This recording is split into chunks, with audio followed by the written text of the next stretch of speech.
Tertúlia. Meu boa tarde aí para todos e todas. Hoje é dia 18 de junho de 2011, sábado. O verbete é o 1964, 4 páginas, 44 elogios e 8 máximas. O tema, ádito ideativo cosmovisiológico. Especialidade para didaticologia. Quem é o autor dessa preciosidade é o professor Hernande Leite, que está aqui.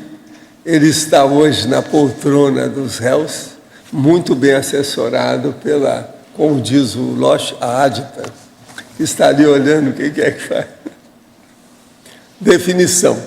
O ádito ideativo cosmovisiológico é o complemento, o suporte adicional, a anexação pensênica, a expansão ideativa, patrocinado pelos amparadores, através de técnicas paradidáticas, capaz de catalisar a apreensão profunda e promover a cosmovisão de temas auto- e heteropesquisísticos.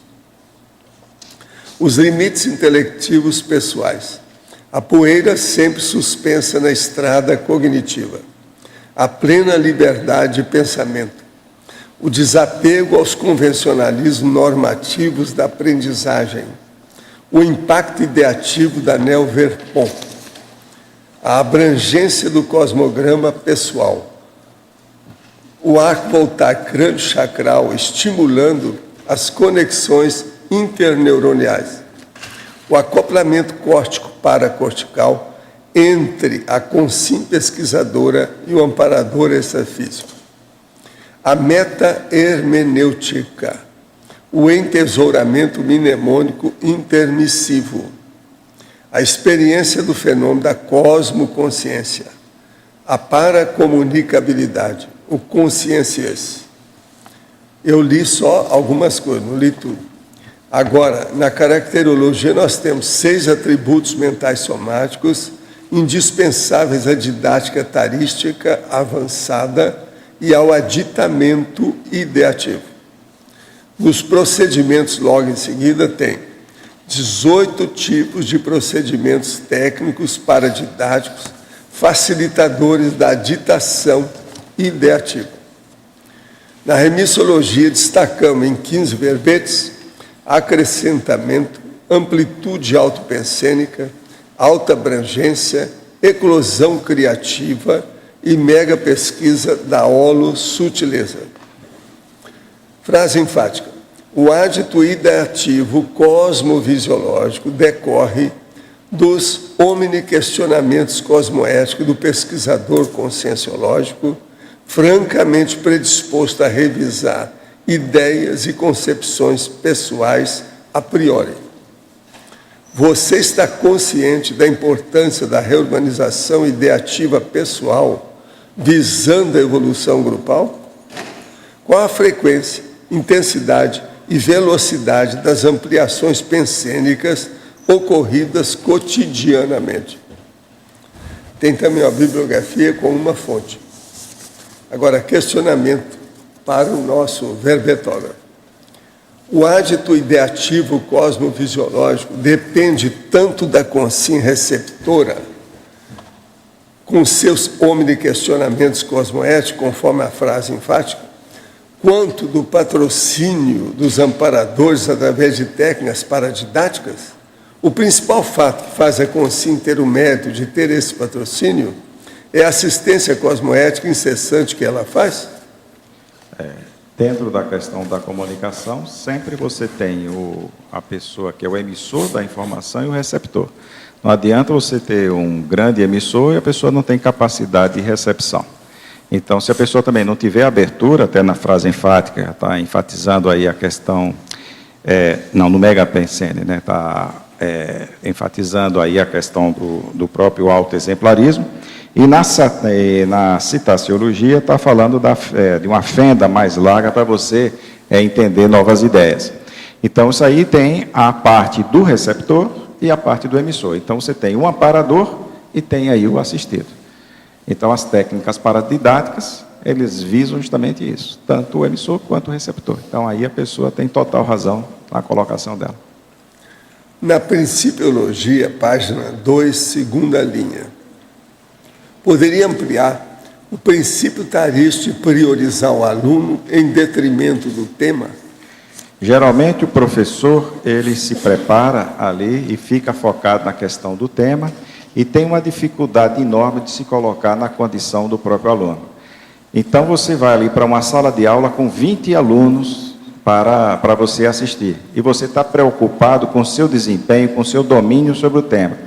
E você vai observar 20 condições diferentes de você abordar para fazer com que aquelas pessoas entendam aquilo que você está explicando. Então, a partir do momento em que o professor ele domina ali o assunto, mas ele também se preocupa com a condição individual de cada um dos seus assistidos, isso é que é o fundamental. Na Fatologia, página 1, final da 7ª linha. A desconstrução hipotética. Poderia aprofundar? A questão de você elaborar uma hipótese, ela precisa de ser baseada em evidências. A partir do momento em que você está procurando a evidência para sustentar uma hipótese, você também, como na condição de cientista, você deve procurar também evidências que sejam contraditórias àquilo que você pensa. A partir do momento em que você começa a buscar determinadas evidências que põem em xeque a sua hipótese, você também está desconstruindo ali aquela hipótese.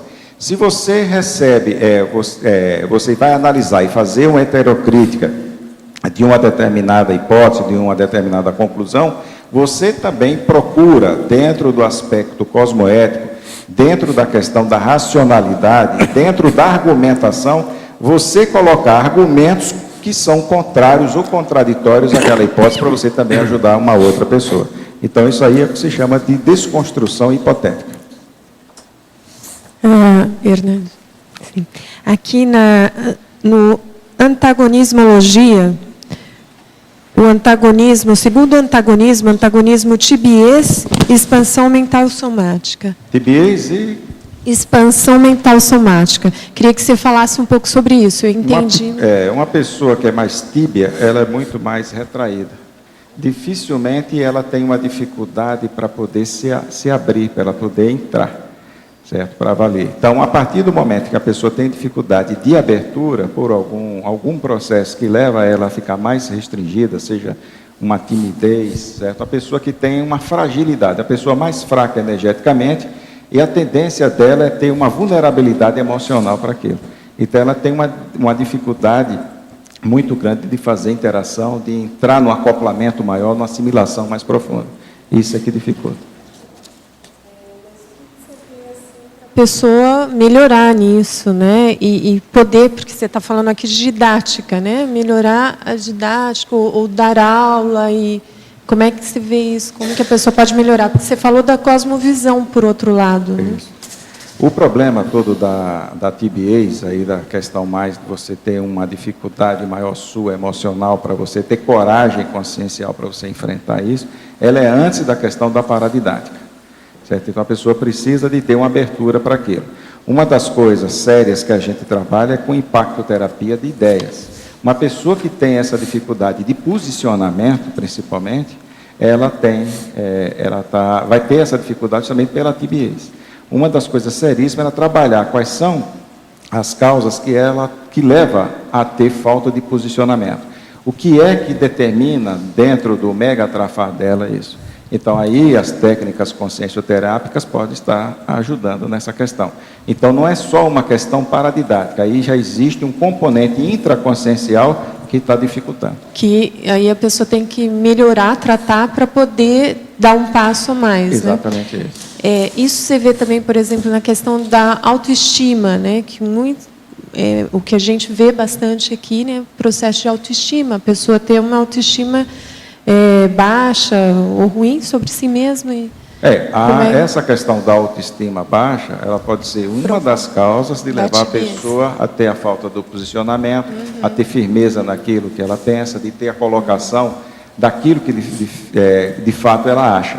Embora ela não seja dona da razão, aquilo dali não é para a verdade dela, mas ela precisa de colocar o que ela pensa e ter abertura para receber a informação daquilo que o outro pensa, que é a plena liberdade de expressão. Que isso também tem relação com a questão da crítica, né? Da heterocrítica, o medo da heterocrítica. Isso. É um processo. Né? Então, a gente precisa de criar um ambiente que seja favorável à questão do debate de ideias. Esse debate de ideias é heterocrítica em cima da ideia, certo? É você focar na ideia, não é focar na pessoa que está ali trabalhando a questão da ideia. O problema todo é que essa dificuldade toda, a pessoa também ela fica vulnerável na própria apresentação da ideia dela. Então, é por isso que uma pessoa, um autor, né, que está escrevendo ali o livro, a intimidade dela fica exposta. Então, muitas vezes, ela está querendo falar alguma coisa e ela começa a colocar panos quentes, certo? E acaba comprometendo a questão do próprio posicionamento, da assistência, de ampliar aquela questão da ideia, de fazer uma heterocrítica mais profunda, justamente por essa dificuldade que ela tem de se posicionar. Aí pode vir a questão da autoestima e também tem medo, certo? De se posicionar e as pessoas irem contra a ideia. Aí tem diversas causas, é por isso que cada um tem que identificar qual é o componente seu dentro da sua intraconsciencialidade. Você falou logo no início aquela preocupação que a pessoa tem com ela mesma, né? Em relação... A maior parte da gente, quando começa a dar aula, a gente fica muito mais preocupado com o nosso desempenho como professor do que com a própria recepção do aluno. Então, a gente se preocupa com a aparência, né? Com os vícios de linguagem que a gente tem, certo? E fica até preocupado com a pergunta que o aluno vai fazer se você não vai saber responder, certo? Ao invés de você estar preocupado justamente qual é a dificuldade do aluno. A gente só consegue assistir uma outra pessoa quando a gente consegue compreender o que é que aquela pessoa precisa, qual é a dificuldade que ela tem para você ajudar na dificuldade dela. Então, na hora que a gente sai do tema, que esse tema está focado muito mais com a nossa autoimagem, que a gente começa a entrar no didatismo propriamente dito. Hernandes, na legislologia, a primeira lei, aqui na página 2, aqui no meu, a lei da ampliação mental somática, 2 pontos. No universo ideativo, nada se perde, muito se cria para tudo se transformar. Aqui ele está diferente do conceito convencional, né? Isso, porque é o seguinte, eu fiz aqui uma espécie de analogia, isso é uma comparação. A lei, na natureza, nada se perde, nada se cria, tudo se transforma, isso aqui é uma lei da conservação da massa. A gente não quer conservar, certo? Nós não somos, pelo menos a gente está tentando vencer o conservadorismo, a gente está querendo ampliar. Então, se a gente está falando aqui em ampliação de conhecimento, aí eu fiz uma analogia, certo? Dentro da questão da própria lei de Lavoisier, que é a lei da conservação da massa, só que você fazendo isso aí para a questão da ideia.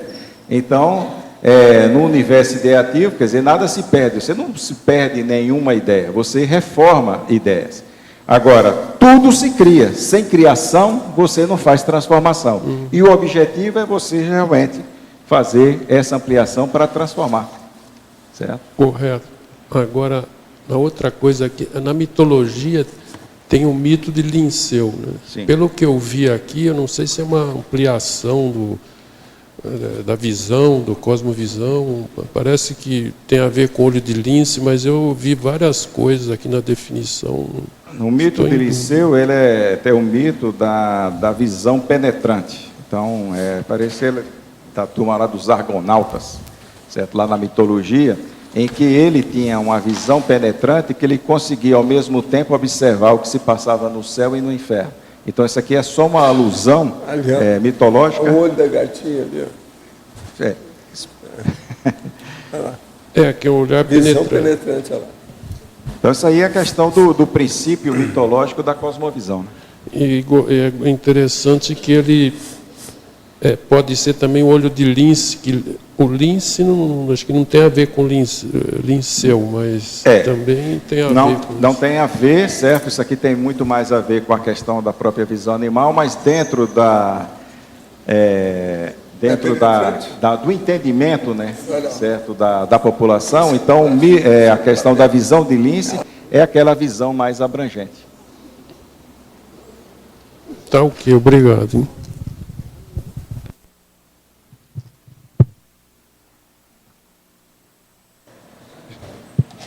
aqui na página 3, lá embaixo em procedimentos, você pode dar exemplos ali do item 2, antitético? Olha, vamos ver aqui. Você tem aqui o primeiro, analógico, utilizar conceitos semelhantes ou afins. Antitético, usar argumentos lógicos contrastantes. Vamos pegar aqui um exemplo prático aí do dia a dia. A pessoa chega à conclusão de que os cursos estão vazios porque o preço do curso é caro. Logo, uma palestra pública gratuita deve estar cheia. Se você mostrar que aquela palestra pública não está cheia, significa que o argumento dela está furado. Então, ela deve procurar, pelo menos, uma outra justificativa para aquilo. Uma das coisas, quando você quer verificar a verdadeira intenção de uma pessoa, você observa qual é o argumento. Ela diz, olha, eu não quero ir para tal lugar por causa disso. Aí, então, você pega aquela variável e você elimina aquela variável. Eu não quero ir por causa da chuva. Senão, não se preocupa não que eu te levo de carro. Ela te dá a segunda desculpa.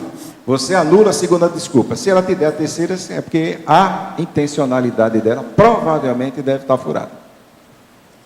Aí você vai contra-argumentando naquilo ali para você ver, e vai testando. Então, eu chego até 3, né? Até 10 é uma paciência do pai do Jó. Na primeira. O Loche. E aqui, aproveitando também aqui na página 2, na binomiologia, o último binômio, conteúdo continente. Isto, aqui é o seguinte, muitos de nós aqui temos o entendimento da questão aí toda mental somática, mas se você também tiver um processo de lesão cerebral, que é ali o continente onde as ideias têm que estar se manifestando, certo? Mesmo que você tenha uma capacidade de inteligência muito grande, mas o continente ali que necessita também de estar íntegro, certo? Não consegue fazer você funcionar da melhor maneira possível. Então, você tem aí a questão do conteúdo e do continente que são importantes. Esses dois elementos precisam estar juntos. Se você também tem uma mental somática desenvolvida, mas a questão do paracérebro, emocionalmente, aquilo dá um bloqueio cerebral a partir do problema emocional, também a sua capacidade de manifestação de inteligência, ela fica mais comprometida. Só para eu entender, você colocou o continente como o cérebro, é isso? Isso na hora que eu estou aqui explicando. Aqui só tem continente. Nós fizemos o tertuliário para estudar o conteúdo.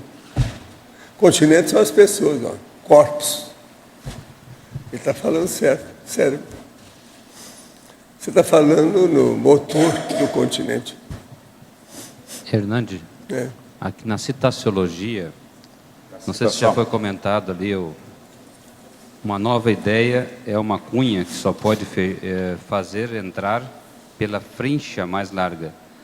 Essa questão também tem a ver com a questão da visão large, aquela, em termos também financeiros e até o abertismo para que novas ideias possam ser captadas. Como é que você poderia ampliar isso? Não, se a pessoa tiver pelo menos uma manifestação pensênica bastante estreita, dificilmente ela amplia a visão dela. Então, você precisa de aumentar essa fenda, certo? Que é o processo dela emocional, é a abertura que ela tem, intraconsciencial, para a questão de mudança. Então, isso aí é a neofilia, certo? Então, o que a gente está querendo enfatizar é isso. Na hora que eu fiz aqui a questão da citação, e até isso aqui foi uma sugestão até do pessoal que fez a revisão, eu tinha aqui observado o seguinte, eu tinha feito uma citação baseada na questão da paradidática, mostrando que o mais importante na educação não era a doutrina ensinada, era ensinar a despertar. Mas a questão do enfoque aqui, dessa citação, realmente deve estar baseada no hábito, ou seja, na predisposição, quais são as condições que favorecem a questão da ampliação da ideia. Então, a pessoa precisa de ter pelo menos uma mente aberta, certo? Então, aumentar essa fenda aqui, ou seja, uma frinja mais larga, significa a pessoa abrir-se mentalmente. Porque até mesmo em termos de amparabilidade, que está sendo discutido ontem, né, esse abertismo ele é importante, né? Sem dúvida nenhuma. Sem abertura, você não interage com ninguém. A base toda da questão da cosmovisão começa com o parapsiquismo. você vai ter ampliação de ideias na hora que você acopla com consciências que tenha discernimento maior do que o seu, certo? Senão você não vai aprender, você vai ensinar ou vai igualar o conhecimento. Então, para você chegar e estar atrelado à questão aqui do próprio amparador, fazendo um acoplamento com ele, você precisa de, no mínimo, dessa abertura. Não só a abertura, você também precisa da postura assistencial. Porque a pessoa que tem só abertura, mas também não está patrocinando assistência, você vai trazer aquela questão que o Valdo trouxe aqui uma vez, que eu achei interessantíssimo, que é do amparador ocioso. Certo? Então, a ociosidade do amparador, ela é decorrente justamente só da questão, só teórica, do teoricismo do próprio amparado. Você poderia só ampliar, Hernandes, também na fatologia, a terceira linha ali, o mega espectro analítico, se já não foi comentado? Aonde é isso? Na terceira linha da fatologia, na metade ali, o mega espectro analítico. O mega espectro analítico.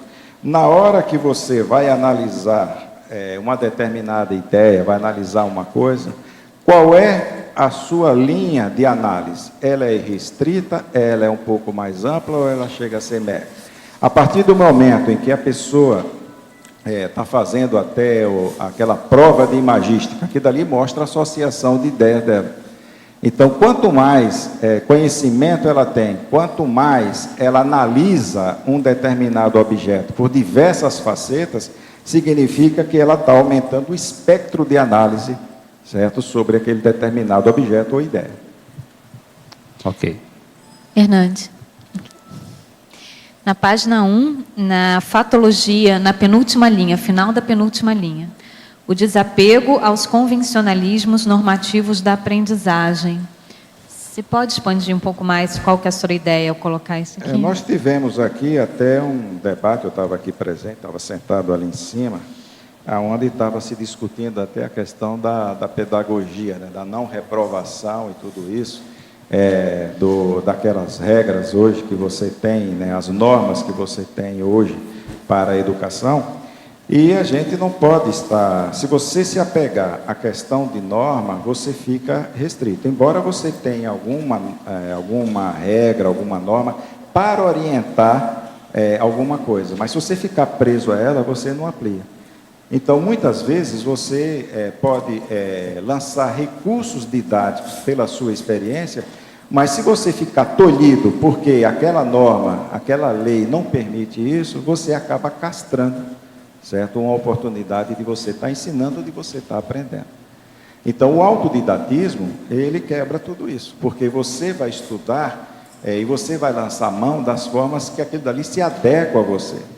Mas na hora que você vai ensinar alguém, então você só deve ensinar dessa forma, ou seja, matemática só na decoreba, certo? Ou será que não existe uma outra forma de você estar ensinando? Então, para você ensinar alguém, a questão didática depende muito do emissor e do receptor. Se você chegar a engessar aquilo dali dentro de uma norma, você pode muito bem comprometer a questão do ensino. Principalmente que você está falando aqui da paradidacticologia, né? Certo. Então, assim, o componente multidimensional tem que estar presente em todo esse processo, não é isso? Exatamente isso. Porque muitas vezes pelas normas ou pelos aspectos normativos mais convencionais da aprendizagem, até mesmo da própria pedagogia, claro, né, o elemento multidimensional é descartado. E aí a tendência é intrafisicalizar mais o aspecto da paradidática. Existe a possibilidade de a gente aprender com assediador? Sim, claro. Existe. Então, se a pessoa colocar como norma que ela só aprende com o amparador, ela descarta um aprendizado que ela pode ter ali. Mas às vezes nem o amparador, né, é considerado no aspecto convencional, né? E uma outra dúvida, na página 4, no item 16 dos seus procedimentos. No item 16. Página 4. Internacional. Isso. Quais os parâmetros, assim, quais os critérios práticos que você utiliza para promover para justamente proceder dessa maneira? Que tipo de variáveis você analisa para poder enfim, né, promover esse reconhecimento aí que você está colocando? Olha, o reconhecimento, isso aqui é muito orientado pelos próprios amparadores, até que a gente tenha uma condição de autonomia multidimensional muito grande para a gente estar fazendo isso. A questão desse reconhecimento, muitas vezes, é importantíssimo para a consciência, depender do contexto dela, depender da maturidade dela, para que ela possa assumir a questão da própria ProEx dela. Aqui eu tive uma vez uma pessoa que ela tinha uma dificuldade muito grande de relacionamento com a mãe. E ela chegou e foi colocar a questão da importância de você fazer terapia de vidas passadas, para você chegar e reconhecer, certo? Que ela queria saber o que é que a mãe fez para que ela tivesse essa dificuldade toda de relacionamento. Aí eu cheguei e disse, olha, você coloca na possibilidade de sua mãe não ter sido o algoz, e ter sido a vítima. Certo? E essa pessoa chegou depois, me procurou e disse, olha, realmente eu fui fazer uma terapia de vida passada, eu fiquei impactada, porque eu vi numa imagem que eu realmente fui o algoz da minha mãe. Agora, aquilo dali foi importante para ela entender a relação de interprisão que ela tinha ali com a mãe. E ela não poderia, dentro do contexto de ProEx dela, simplesmente descartar a mãe que estava dependente dela. Dependente que a mãe já estava partindo por um problema mental. Talvez a gente possa dizer que esse item, não sei se o item 15 também, sejam os 2 itens, ou os itens principais, que é essa atuação, né, dos amparadores, ou essa intercomunicação aí com os amparadores seja mais importante, né? Porque é complicado, né? Assim, promover, como você colocou, promover esse reconhecimento, né? A pessoa, o professor por si só, sem esse contato maior. Não, quem promove isso é o próprio amparador. É o próprio amparador, tá? A partir do momento. Quer dizer, um exemplo disso aqui é da questão que o Valdo trouxe aqui da personalidade, né, consecutiva. Certo? Então, quer dizer, o amparador chega e passa uma informação dessa. Se passou essa informação, provavelmente essa informação é importantíssima para aquela pessoa conhecer. Mas tem outras situações que não dá. Então, por que para determinadas pessoas mais específicas são justamente patrocinados isso e para outros não? Então, provavelmente, naquela condição é importante, mas só sabe isso o próprio amparador e a pessoa que tem a experiência parapsíquica, certo? Para captar qual é a ideia, qual é a essência que assegura ela que aquilo dali, de fato, é importante para aquela consciência. Porque muitas vezes você pode ter isso, agora, até que ponto você vai chegar e falar para a pessoa? Então, isso precisa do discernimento também daquele que recebe essa informação. Então, essa questão interrelacional, o próprio amparador pode passar direto para o assistido ou pode passar para aquele que é o mediador da assistência. Então, no caso aqui que foi, quando o Valdo trouxe, quer dizer, praticamente foi o mediador da própria situação. Mas, ó, gente, essa aqui é a Crystal, tá certo? Ela está achando que tem muita gente aqui, ela já falou. Está um pouco assim, né? Assustadinha com a situação toda. Não é isso? Já olhou tudo, já cheirou tudo na mesa. Mas agora, ó, se ela ficasse naquela posição, vocês iam ver que parece demais com aquilo lá. Entendeu? Isso aqui é uma questão de reconhecimento.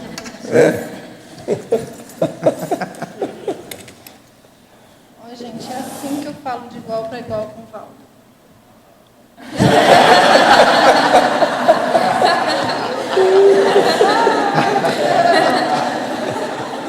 Agora ela chega e começa a mexer na minha barba, o cara diz. Assim, ó. Porque parece, né? Até um certo ponto. Né? Agora, essa é mais afetiva do que as outras gatas, todas nós já tivemos. Só com ele? Não, alguns outros também quando chega. E outra coisa, ela é mais sociável, ela faz interação com o povo que chega e tal. Fala aonde que é o lugar preferido dela. É ficar em cima da pança dele quando ele está lendo. Aí ela vai se esticando, ele lendo jornal, bem sério. Se deixa, ela dorme. O vulcão está explodindo, sabe? Aí ela vai dormindo, ela enfia uma patinha na barba dele e com a outra ela dorme assim. Assim que ela dorme, assim. Essa gatinha que eu dei para ele. Ela já nasceu enfermeira, já nasceu de jaleco. E é a cara dele, né, gente? Barba, cabelo e bigode, né? Ela é de raça, é persa Himalaia, é do Gatil Gold Dynasty de Porto Alegre. Ela teve muitas crias, etc. Ela é a gatinha da dona desse gatil. E ela só deu pra gente porque ela tem extrema confiança de cuidado. Ela nunca saiu do quarto dessa dona. Ela nunca saiu do quarto da Denise Lopes. E aí, quando ela pegou a primeira viagem, a primeira caixinha, o primeiro avião, né? Ela, quando chegou em casa, viu esse ser branco, se identificou, mas ficou em choque, assim. Aí ela ficou 3 dias sem comer, sem beber, e eu desesperada, não sabia mais o que fazer, né? E aí deixei ela na gaiola. E a Denise falou assim, Graça, ela não pode, porque ela está em choque. Ela não pode ficar na gaiola. Aí eu falei, tá, mas como que eu vou ficar com ela? Ela nunca saiu do quarto, ela só conhece edredom e ela dorme debaixo do edredom. Aí eu fui desesperada, porque ela não comia. Aí eu falei, tá bom, então eu vou fazer uma barraquinha debaixo do edredom, pedir o consentimento, né, para todos os amparadores, porque, né, licença ao FIEX, que era uma missão importante. Aí botei a ração debaixo das pernas, assim, botei o edredom por cima e botei ela embaixo das minhas pernas, assim. Aí fiquei esperando, né, quando foi 3 da manhã, eu ouvi. Ela já estava morrendo de fome. Aí ela se aclimatou. Depois desse dia, aí ela começou a explorar o quarto e grudou nele e nunca mais soltou. Faz 3 anos. E é a rainha da casa. Todo gato que aparece lá, ela dá uma sova. Domina o território. É. Eu tenho um outro gato que é 3 vezes o tamanho dela, que se chama Freud, que eu achei na rua, que eu salvei da rua. Ele era bem pequenininho, hoje está um gigantão. E os 2 não podem se ver porque se matam. Então eu fico revezando igual o feitiço de Áquila. 12 horas um, 12 horas o outro. E fico revezando na casa assim. Esse é o nosso passatempo, né? Agora, a Denise, que foi que deu a gatinha, é a mais especializada em gato que tem no Brasil, do ponto de vista de antecedentes, sabe? O nível, uma porção de coisas nesse sentido. Ela é fora de série. Eu vi essas coisas, eu fui à casa dela, a gente examinou as coisas. Ela é fora de série mesmo. É a que conhece mais processo de pedigree, tudo isso. Durante muito tempo era que tinha mais cartaz de instituição no Brasil sobre isso. Agora, ela aí parece que teve filhote, ou foi ela que tirou prêmio também, não foi isso? Porque todas elas ganharam algum prêmio de exposição, etc. Tal. Essa aí tirou algum prêmio aí nesse sentido.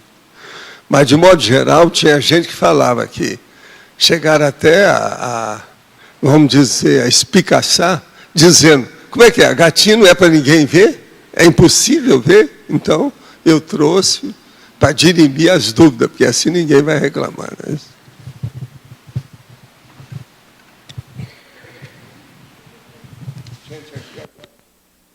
Vai ter festa junina no CAEC?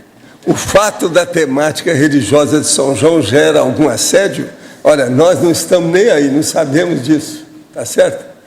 Eu só sei, devido ao processo da minha terra, que dia 13 é Santo Antônio, 24 é São João, 29 é São Pedro. Ainda é?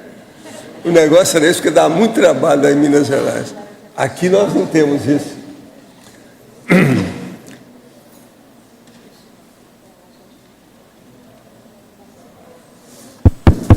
Olha, festa junina não vai ter, mas a gente vai ter aniversariantes amanhã, às 5, 5h30, com bolo, né? E vai ter uns cajuzinhos, umas coisas assim, típicas de Arraiá, né? Pipoca mais tarde. Amanhã vai ter, então, cine de noite. com o documentário da Cracolândia, né? Para quem... Da Cracolândia. Então tá é um bom, pouco pesado, boa comemoração de São João, mostrar na realidade agora, antes, às 5 da tarde, no meio do ping-pong, tá? Vai ter o tênis de mesa, a gente vai comemorar os aniversariantes do mês e vamos tentar trazer uma coisa ou outra aí que seja de festa junina. Não chega a ser um arraial, mas pode ter uma carinha também.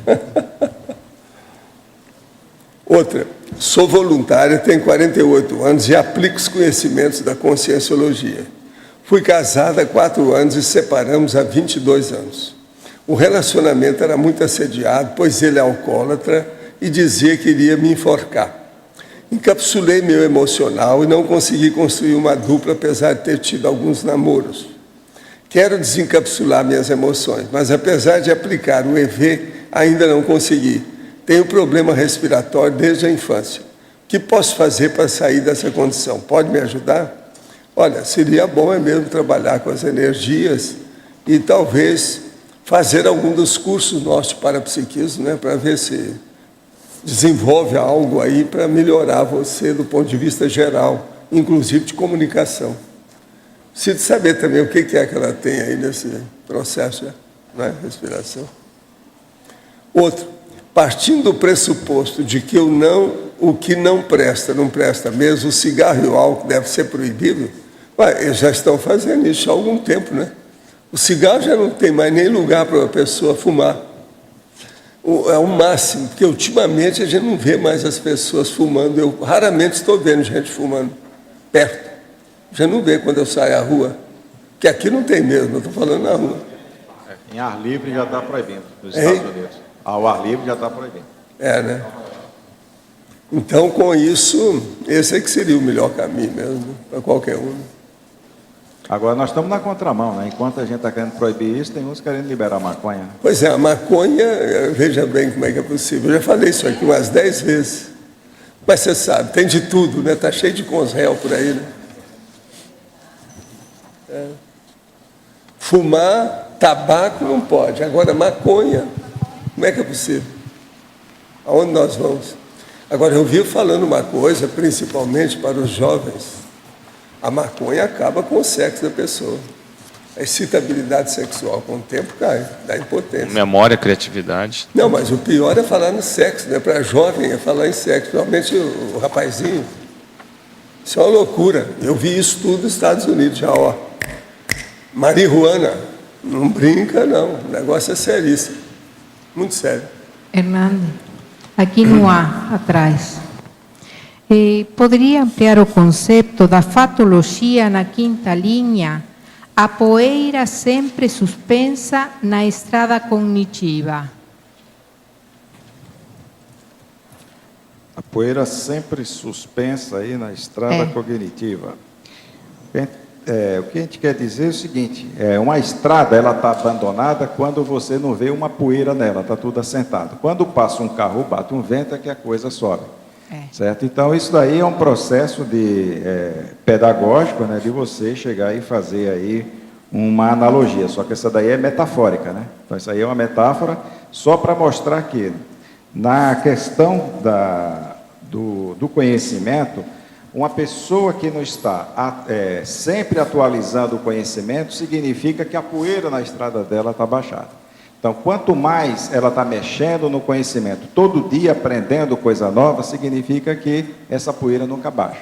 Então, se você olhar para a sua estrada do conhecimento e a poeira estiver levantada, justamente atrapalhando até quem vem atrás, né? A gente fala isso, quem está na frente aqui atrapalha lá quem vem atrás, certo? Significa que a pessoa está mexendo constantemente na questão da renovação do conhecimento. A intenção metafórica foi essa. Foi isso. Não sei se consegui explicar. Não, bem claro. Conseguiu, sim. E mais uma, na procedimentos, na página 4, o procedimento 17. Poderia dar um exemplo? Representativo. Tem algumas situações de impactoterapia, quando você vai fazer algum esclarecimento para a pessoa, e a pessoa não está entendendo, principalmente dentro do aspecto da cosmoética.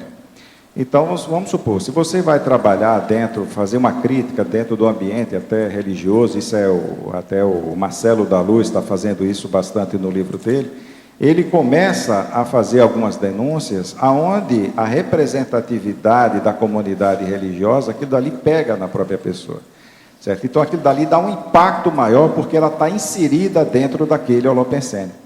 Então, não é só a questão da pessoa, e sim o meio que ela está inserida e que tem uma representatividade muito grande para ela. Na hora que você faz ali uma determinada crítica, certo? No ambiente jurídico, no ambiente médico, que envolve o comportamento dos médicos, principalmente na questão de omissão, certo? Isso aí, como tem uma representação muito grande, certo? Dentro de uma profissão, dentro de um grupo, isso traz um impacto maior.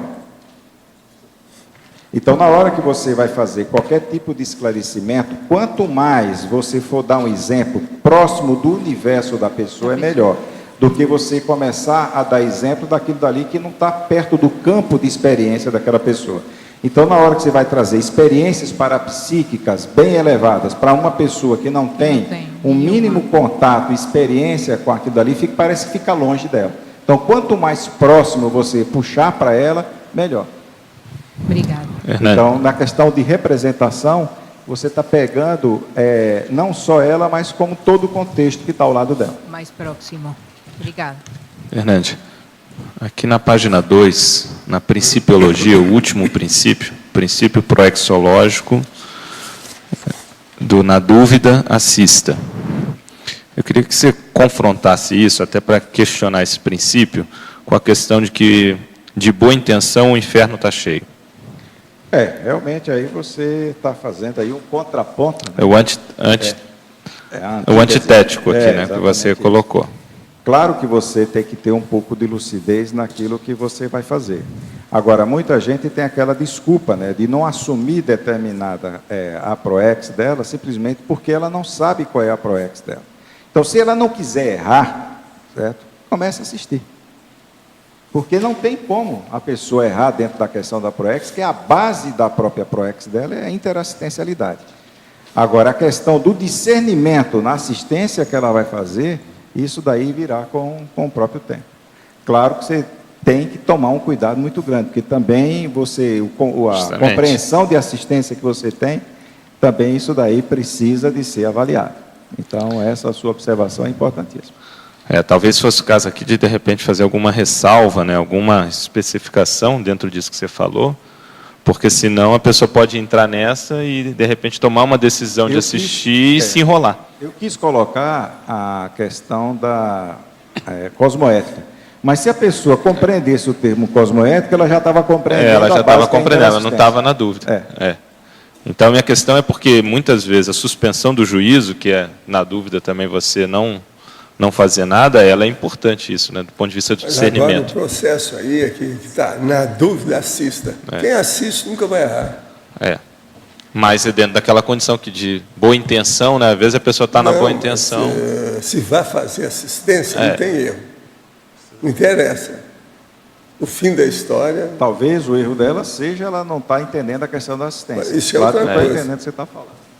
Agora, se a pessoa errou, aí tem atenuante, que é a ignorância dela, a incompreensão. Mas eu entendi o que você trouxe, que talvez só haver alguma especificação aí. Indúbito pro réu. Hernande, na página 4, o item 16, interrelacional. Né? Você podia aprofundar esse... Olha, a questão aqui dessa anagnórise, né? Isso aqui é um recurso literário aonde a pessoa ela descobre um fato ali oculto, né, que vai modificar, né, a vida dela, né, ou para pior ou para melhor. Então, isso aqui era muito utilizado. Isso aqui eu acho que é um termo até que foi cunhado pelo Aristóteles. Então, na hora que a gente está falando de reconhecimento, é importantíssimo a pessoa chegar no ponto em que ela tenha retrocognição, principalmente com as pessoas que estão dentro da relação da Max Proex grupal. Então, esse reconhecimento ele é fundamental dentro da questão da PROEX dela e da Max PROEX. Agora, para você chegar e ter esse reconhecimento, você precisa de ter estrutura, certo? Intraconsciencial, principalmente a questão emocional, e também você está dentro do contexto dali. Então, o amparador, ele vai promover isso, do reconhecimento que você precisa ter das suas inter-relações e, principalmente, da sua condição com os próprios colegas. Uma vez, lá em São Paulo, na hora que a gente estava saindo, fazendo a mudança da unidade da Rua Augusta para a Alameda Santos, e quando eu assumi, a minha primeira meta era essa, era sair dali, que foi pedido até lá da própria sede mundial. E na hora dessa mudança, eu fiquei indignado ali com um voluntário, que eu, né, já mais com idade, arrumei tudo, carregando peso, e a pessoa só ali na mental somática, certo? Eu fiquei indignado, não peguei ali, né, para dar aquela balançada, porque eu também estava no começo e eu precisava segurar um pouco ali da onda do negócio. E comecei a ter pensamentos contrários àquela pessoa. Digo, poxa vida, quer dizer, a gente está num grupo e tal, quer dizer, o cara que é mais jovem do que eu, 20 anos mais novo do que eu, não faz força, eu tenho que fazer, certo? Foi, um dia eu tive uma retrocognição, porque essa manifestação patopensênica que eu tinha em relação à pessoa, estava atrapalhando os potenciais que aquela pessoa poderia desenvolver dentro da instituição. Eu tive uma retrocognição patrocinada pelo amparador, referente lá à pessoa. E o amparador perguntou para mim, se fosse você estaria melhor ou pior do que ele? Só que ele me deixou uma dica, certo? Que eu poderia perguntar para a pessoa que era uma coisa secundária que eu não sabia e nem ela tinha me falado e ela escondia de muita gente. Eu perguntei se a pessoa tinha um problema gástrico, sério. A pessoa tinha um problema sério gástrico, já tinha procurado não sei quantos médicos, certo, para tratar daquilo e não conseguia tratar. E aquele problema era decorrência do que aquela pessoa tinha passado. Chegou e disse, olha, dá oportunidade para essa pessoa, ela tem um potencial muito grande. Então, eu tive acesso a uma retrocognição para não atrapalhar a pessoa naquilo dali. Certo? Agora, claro que eu não tive assim um reconhecimento da minha relação com aquela pessoa, mas dentro de um contexto maior para que dentro dos meus pensenes e dentro da minha revolta ali com aquela situação, indignação, eu não atrapalhasse a pessoa. Essa pessoa hoje, certo? Tem aí livro publicado e tudo isso, eu tenho um respeito muito grande por essa pessoa. Então, quando eu fui procurar... Você pode procurar na internet, tira o termo para, aí você acha. Anagnórise, né? Mas, porque quando a gente pega no Google, tem várias coisas, uma confusão. Me parece que é o reconhecimento da verdadeira identidade. Isso, exatamente isso. Agora, se você pegar um dicionário de literatura, está mais detalhado isso. Porque no UAS não existe. Agora, e ele favorece, quer dizer, o autorreconhecimento da identidade, ele favorece... Ele pode favorecer... das interprisões. Isso, pode favorecer a compreensão de interprisões, de adversidades e principalmente de responsabilidades conscienciais. No meu caso, foi muito mais de responsabilidade, porque se eu continuasse daquela forma, eu poderia acabar atrapalhando a pessoa, certo? E ela poderia comprometer a própria PROEX dela. Então, se você está coordenando, se você está liderando, você tem que ter, conduzir dentro de um clima que você vai favorecer as manifestações dos trafores. E não você focar no trafar, certo? Para estar travando ali. Então, é muito mais importante um reconhecimento e uma compreensão do que uma revolta, uma indignação. Isso é um processo emocional. Essa paranagnórise, você vai reconhecer isso talvez através das retros, sei lá, seria isso? Aqui, na grande maioria, patrocinado por amparador. Aí você tem acesso a uma retrocognição patrocinada por ele. Por ele. Aí você vai entender a sua interprisão, acho que é isso. Exatamente. Tá, ok, obrigado. Dentro do contexto assistencial, você está assistindo ali uma consciex, muitas vezes o amparador promove uma assimilação profunda sua com aquele assistido, você tem acesso à holomemória da consciex e por assimilação mnemônica, você tem acesso o passado dela, o que é aquilo que está trazendo de trauma maior para você poder assistir aquela pessoa. E também é uma outra forma. Você tem que entender que nem todo mundo é da Itália. Você pensa que é só você que é da monarquia, não é? O Hernando tudo indica que é, mas ele foi lá para o Nordeste. Olha a camisa dele. Tem de tudo. Acho que foi para o Nordeste para baixar a bola, né? Vai nascer lá que é para baixar a bola. Faz parte. Quem é que está com o microfone?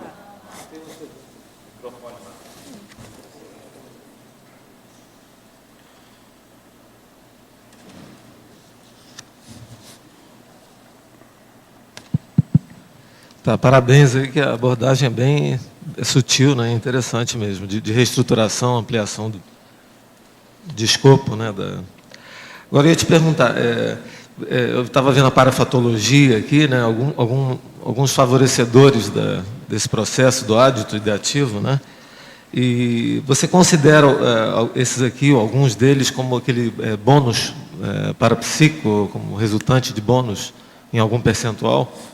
De onde você está falando? Na parafatologia? Dos eventos de parafatologia, que podem favorecer, em geral aqui, por exemplo, a própria cosmoconsciência, né? A projeção mental somática. Agora é o seguinte, mesmo que seja um bônus para alguma pessoa, a pessoa tem que ter uma questão de mérito para aquilo. Então, isso daí é um investimento que o amparador faz na pessoa. Por que ela faz o investimento? Por causa do potencial que aquela consciência tem. Então, eu acho que está mais relacionado com isso aí. Sim, porque ao mesmo tempo você está fazendo esforço, né, trabalhando para vir aquela expansão, né, e aí vir com isso ideias novas, enriquecimento mental, mas dentro disso você pode ter algum breakthrough, né, algum salto, como resultado de bônus. Isso vai ser patrocinado, certo? A partir do momento que você ainda não tem uma autonomia multidimensional elevada. Então, aquilo dali o amparador vai estar com você até você chegar e ter uma autonomia relativa para você patrocinar isso. Só que você tem a questão de um pré-requisito anterior, que é do seu serviço, da sua ficha evolutiva. Então, é um processo de consequência. Sim, mas o que eu estou dizendo é isso, mas com aquele plus. Né? Porque às vezes você não espera, você não está vendo todas as repercussões dos atos, da atuação, né? E você ganha de bandeja aquilo ali a mais. Né? Para aumentar, para ampliar aquilo que você entende, precisa de um elemento a mais, tá certo? Porque uma pessoa ela não tem um conhecimento total sobre um assunto. Aquilo dali você não tem a dimensão daquilo. Estou até comparando muito isso aqui, que a gente tem um serviço em informática que é de reestruturar as bases de dados. Né? Você chega e no trabalho de reestruturação, você acaba redefinindo o escopo, alguma coisa, e vão entrando elementos novos. Às vezes a coisa é bem até poluída, né? Tem coisa boa, né? Mas o escopo às vezes já está sedisna, né? E, enfim, porque existe uma série de circunstâncias que atualizam o contexto todo, né? Porque tem uma coisa de comparação para a questão até de você entender um pouco assim do ato. Então, qual era o nível que você tinha de compreensão há 10 anos atrás sobre dupla evolutiva? E qual é o nível de compreensão que você tem hoje? Se você perceber que existe um aumento de compreensão, quais foram os elementos que propiciaram para que você tivesse esse aumento? Quais foram os pontos que foram acrescentados nesse conhecimento? Sim. Não, isso mesmo. Mais uma coisinha aqui. Eu não sei se você pôs aqui, ou se interessa, né? Fazer um antagonismo entre o absolutismo da verdade e do conhecimento e o relativismo. Mas eu acho que você pôs em algum lugar, só não vi na antagonismologia. Assim, né?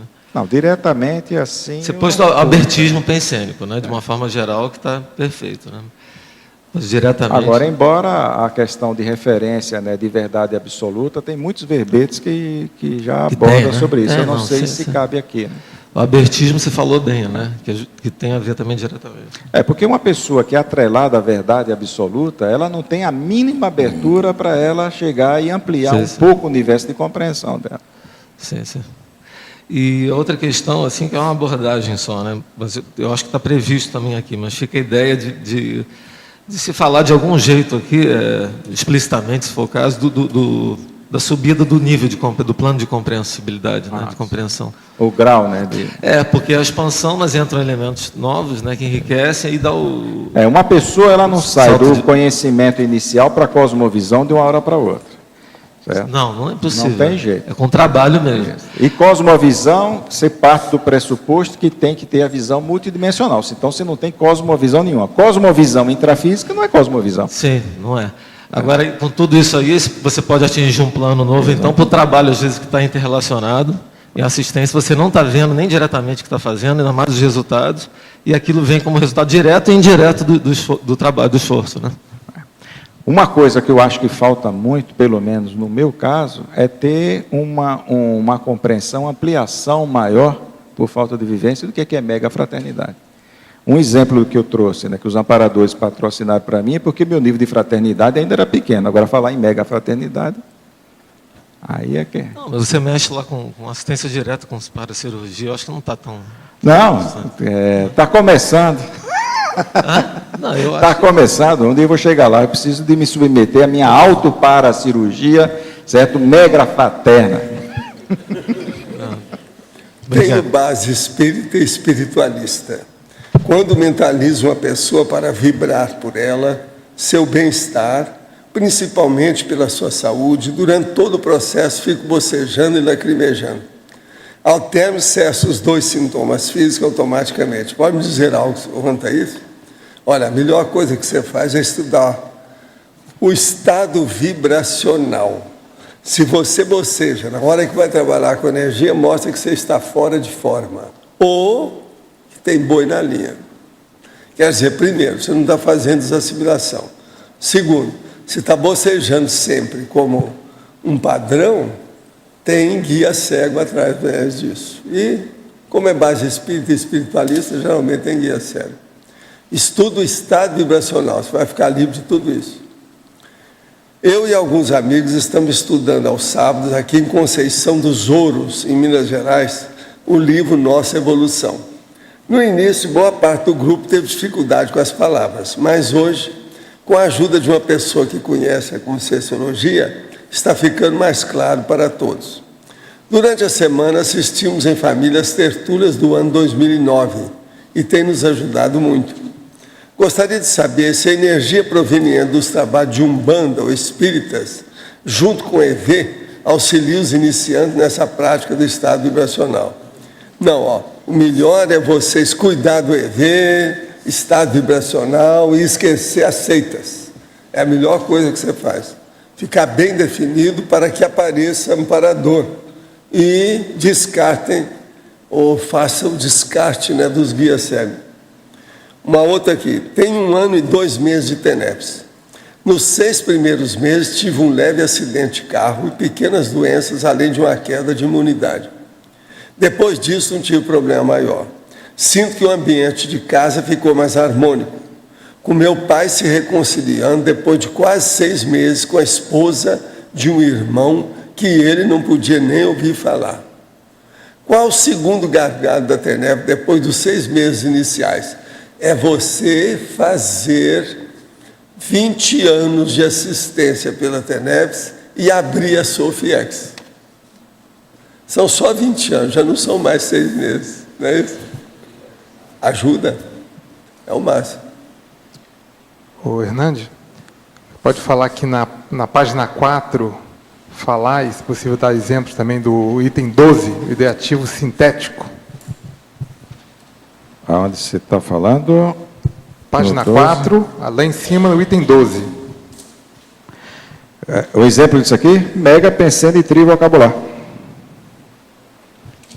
Está respondido. Você pega ali, vamos supor, pega uma assim, inexiste, né, o obeso centenário, né? Só de você pensar um negócio desse, para a expansão que dá com 3 palavras, a compreensão daquilo. Então, na hora que você consegue pegar, fazer a síntese máxima e você trazer uma ideia abrangente, certo? É que retrata isso aqui. Isso aí é um exemplo mais, pelo menos que eu vejo assim, mais prático da coisa. Inexiste obeso centenário. Fim de papo. Isso é uma síntese. Fim de papo. Certo? Agora, daí você pode fazer uma redação de 50 páginas com isso. Pode. Só que a essência da ideia é essa. Por isso que o mega pensei não é fácil. Professor, síntese, limpidez, aí já dá o trivocabulário. Né? Síntese, limpidez e ideativo. 2 pontos, limpidez e ideativo. Essa questão da limpidez é você chegar e tirar qualquer coisa, certo, que turve a sua ideia. Então você pegou 3 palavras, porque quanto mais palavras você coloca, ali você vai contaminando aquilo, é capaz de desviar a atenção. E daqui a pouco aquela pessoa também que fala demais para explicar alguma coisa, acaba provocando sonolência e hipnose do que esclarecimento. Existe um menininho aí que tem uma extroversão muito grande. Ele não está aqui agora não, né? Hein? Ele é fora de série. Agora, eu queria chamar o pai e falar com ele que eu já tenho um apelido para o menininho. Cotovelino. Ele fala pelos cotovelos. De modo que é a mesma coisa. Também o pai é igual. Ele é uma simpatia. Fora de série. Todo mundo que estava lá perto de mim gostou do garoto. Ele está por aí, não está? Põe para a gente ver. O cotovelino. Isso é uma síntese ideativa. Uma síntese, eu estou dando a síntese da personalidade dele. Realmente ele é bom de comunicação, extrovertido, alegre, fora de série. Eu não cheguei a ver com calma o pai para conversar com ele, mas naquela. Tudo perfeitinho. Alto nível. Vocês estão vendo que o povo está chegando, né? Preciso saber esse menino para onde vai. Depois eu preciso levar ele lá para a Apex, aí, para vocês dar uma geral. Não é só a repreendência, não, era vocês. Menina fora de série. Chegou a ver o menino na hora que ele chegou lá no almoço, lá? Fora de série. Pois é. Professor Hernandes. Em termos de apelido, aqui eu lembro de um caso nosso, que a gente tinha um amigo que os pais eram de estatura baixa e tinham 6 filhos. Então, para a gente economizar e fazer uma síntese de apelido, colocamos só na mãe, Branca de Neve.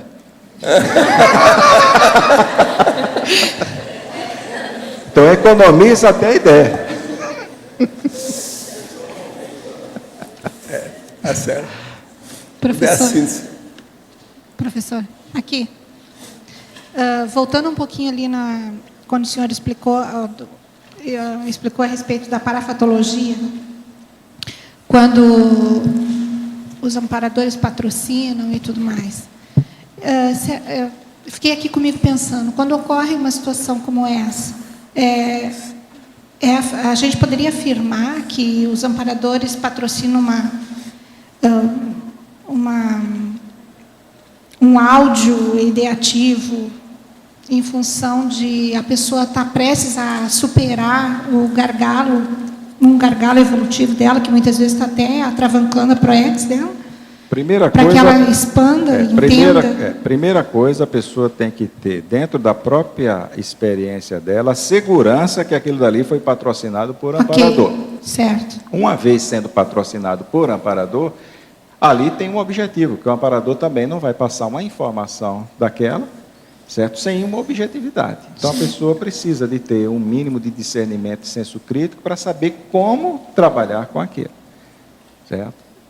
Então, eu não acho que todos os casos que a pessoa tenha um acesso, certo, a uma informação seja isso, mas se tiver segurança absoluta de que se trata realmente de amparo, então aí a pessoa chega e diz, poxa vida, então se eu estou dentro de um processo assistencial, tenho essa informação, tenho certeza absoluta que é de amparo, aquilo dali provavelmente é uma informação que você vai fazer assistência à pessoa com aquela informação.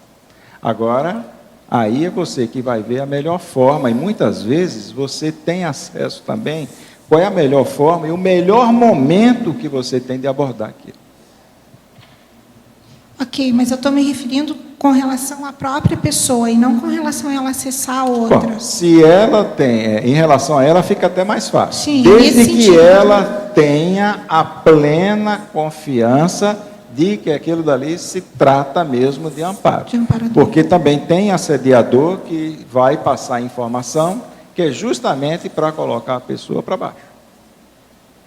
A partir do momento em que você tiver uma informação, mesmo que seja sobre você, que aquela informação, você que teve o comportamento patológico, como foi aquele caso que eu falei, certo? Mas se você tem certeza absoluta que aquilo dali é de amparo, e se for de amparo, ele nunca se vai ficar para baixo.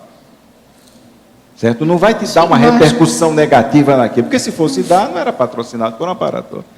Ou senão esse amparador está precisando ter mais lucidez do que você. Né? Não, mas eu estou me referindo aqui no caso de uma situação positiva. Isso. Tá seguro de que... Tudo indica que seja. Ok. Obrigada.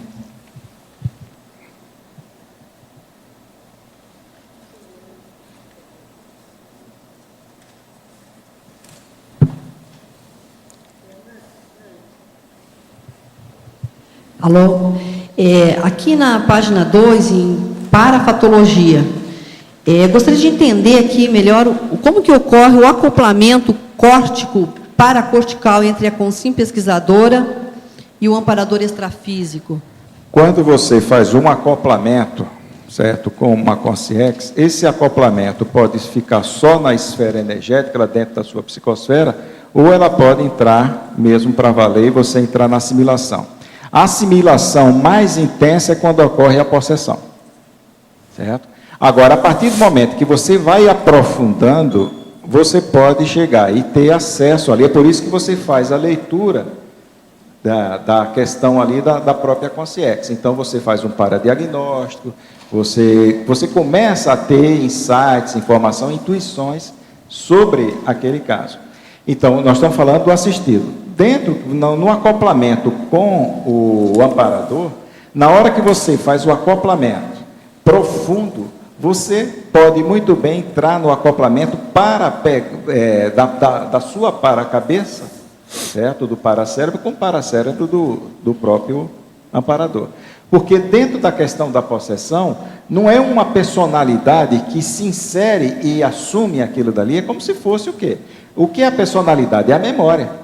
Certo? É o processo paracerebral que está envolvido. Então, a partir do momento em que você faz esse acoplamento profundo, você pode muito bem ter, certo, esse tipo de acoplamento lá de paracérebro com paracérebro.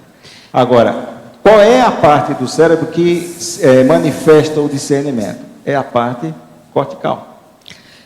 A exemplo disto, no ECP1, quando a gente está fazendo uma abordagem para um aluno, e sente-se assim aquela condição facilitadora, aquela sensação de certeza íntima, de condição favorável ao esclarecimento, ao desassédio.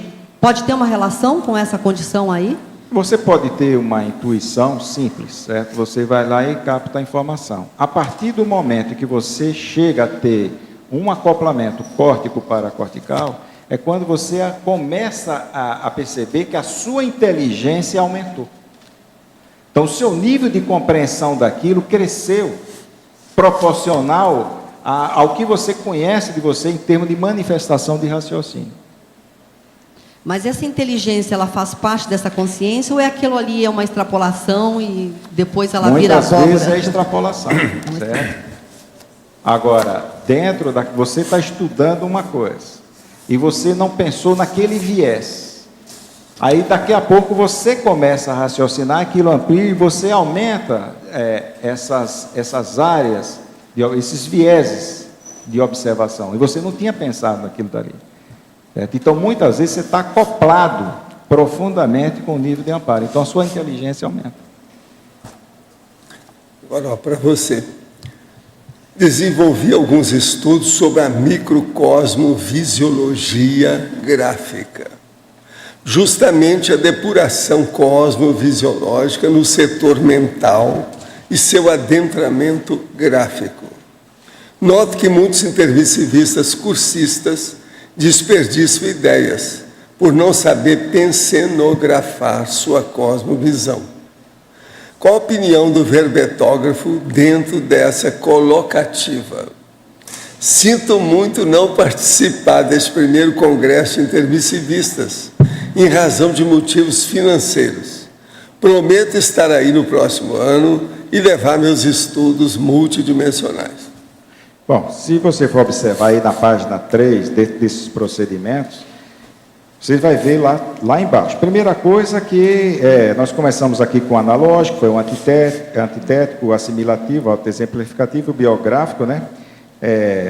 Tem o casuístico, comparativo. Só que para você ter todos esses procedimentos aqui, não adianta você também só compreender dentro de uma questão de paradidática. Você também precisa aprender a transmitir tudo isso. Então você tem as técnicas, que são os procedimentos paradidáticos, tá certo? Mas você também precisa aprender a fazer, certo? A questão da assistência. Então aqui, se você pegar caracterologia, pensenidade, então a pessoa precisa de ter uma limpidez de ideia, tá certo? Que ela é manifesta pela linearidade pensênica. Então a primeira coisa, a pessoa precisa de ter um pensamento claro.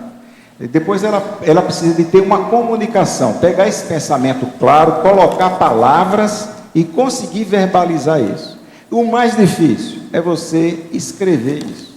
Eu acho que até trouxe aqui a questão da própria escrita. Teve uma pessoa que fez uma pergunta, que ela tinha muita facilidade de comunicação gráfica, né, mas não tinha verbal. Até você chegou e fez. Agora, esse nosso amigo, eu quero ver quando ele chegar aqui, porque eu vivo desancando com os designers atuais, que ele, a maioria escreve as coisas e você não lê nada. Coloca uma cor lá que você não lê nada. E a maioria das revistas, de jornais, todo lado está assim. É uma vergonha total. Eu quero ver se ele já superou, pelo menos esse nível primário de ocultação das letras, que é o que acontece aí. E outra coisa, até fora do Brasil está assim. É um processo da mídia. Mania, né? Mania de desenhista. Eles têm sempre mania, né? Conforme a época, aquilo que está na ponta. Então é preciso ver como é que ele faz isso também. Agora, a microtomia ela é importante para você picotar um assunto maior, para você entender as partes dele, depois recompor.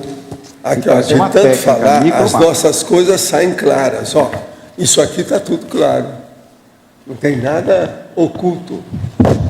Mas é muita coisa oculta. Mesmo aqui já apareceram, muita gente deu conta. Atualmente está sendo tudo às claras, ó. Tudo bem claro. Ó. Muda a cor, mas você lê tudo. Agora, tem lugar aí que você não pode ler nada. Terrível. Agora aqui, se a pretensão de vocês não é a massificação da conscienciologia, por que então colocar as propagandas da Sertura na Rede Globo e na mídia? Ô, excelentíssimo senhor, meu amigo, você vai observar bem uma coisa. Nós estamos nos dirigindo para intermissivistas. Não é querendo fazer massificação. Se você tem alguma outra técnica, explica para a gente, ensina para a gente, para nós acessarmos o intermissivista. Tem alguma técnica melhor do que mandar para as mídias maiores que tem aí, para falar com o intermissivista? Ninguém nem sabe o que é intermissivista, de modo geral. E é esse povo que a gente quer atingir. Tem aquele caso do fulano lá que tinha hipótese. Vamos arranjar um perfume específico que só mexa com o intermissivista. E você põe na atmosfera da Terra. Com açúcar até eu, né? Agora aqui, quem fez o curso intermissivo está mais evoluído que o Chico Xavier. É bom ver as fichas de cada um.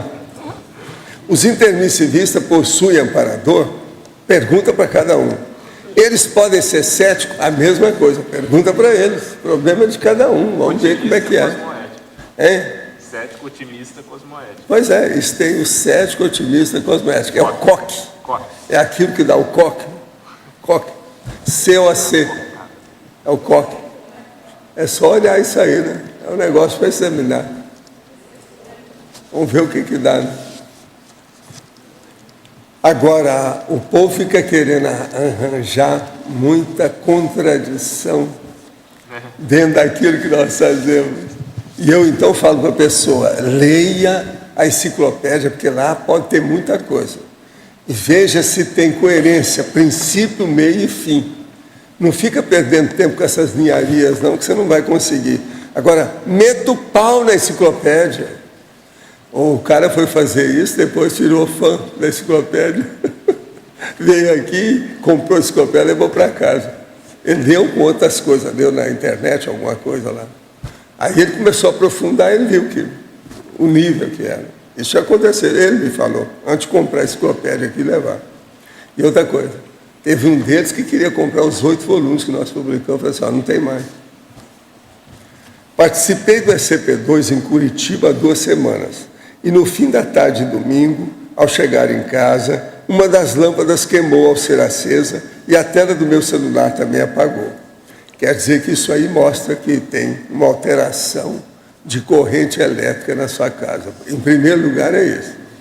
A energia que doei na condição de doador no campo pode ser resposta para o fenômeno? Não. Curitiba tem aqui os negócios da Itaipu, essa coisa toda, é igual nós. Todo dia tem oscilação de corrente desse jeito assim. Ó. Eu tenho no-break para tudo. Geralmente eu uso 3 no-break. Foi utilizada energia elétrica de bateria além das fontes imanentes? Não. O caso aí, do jeito que você está mostrando, isso aí não tem nada que ver uma coisa com outra, não. É processo de oscilação de corrente. Neste ECP2, excepcionalmente, havia mais androssoma do que ginossoma. Há alguma razão específica para isso? Há alguma necessidade de assistência mais ostensiva? Não. Às vezes ocorre. Agora, o mais comum é o contrário. Quase sempre tem mais mulher do que homem. Isso é o comum dentro dos nossos processos. Agora, gente, eu falei aqui no break, é bom a gente lembrar para vocês. Quem é que é o no break na evolução? Vocês sabem o que é no break, né? Você quer explicar o que é no break para nós, você que é especialista? Faz favor, o que é no break? No break é só um sistema que garante contra a queda elétrica, né? Então garante a persistência da parte elétrica por um determinado Então eu tempo. pergunto a vocês, quem é que é o no break dentro da evolução? Ele seria um no breakão, mas não tem um menor? Por aí vai. O amparador é o primeiro deles. Ele que mantém a corrente no nível, sustenta o Hernani, porque senão como é que ia ser? Não é? Então, os no-breaks extrafísicos, eles existem. Presta atenção nisso. Para sustentar a corrente. Manter o campo. Colocar com homeostase o óleo pensênico. Isso é um fato. Vocês observam bem, no-break. A gente precisa disso. Quem é que está com... É você? O microfone? No estrangeirismologia aqui, aí tem uma expressão latina, a segunda, é amplificácio conciso. Né? Você podia dar uma aprofundada, porque andei pesquisando aqui, mas quer dizer, é uma coisa amplificada e ao mesmo tempo concisa. É justamente o megapensênico de vocabulário. Explica para ele, mas é com você, você tem que falar para ele. A partir do momento que você vai amplificar, se você começar a embatumar de palavra, de informação, certo? Você acaba mais complicando do que explicando. Então você precisa amplificar, mas de forma mais concisa possível. Então você vê o seguinte, aquilo que você tem um mínimo de informação que você precisa passar, que seja necessária, para que não falte informação, e você chegar e acabar com o excesso. Então, você chegar na informação na medida necessária para aquilo. Agora, não existe uma informação precisa para todos os casos. Aí você vai analisar cada caso, a questão do emissor, receptor, essas coisas. Quer dizer que a pessoa não pode ter uma concepção de filósofo. Não, pode ter, até aqui na antonímia tem. Se a pessoa entrar na digressão filosófica, ela está contrária ao habitamento. É brincadeira aqui. Geralmente tem filósofo. Você faz uma exceção para ele. Realmente.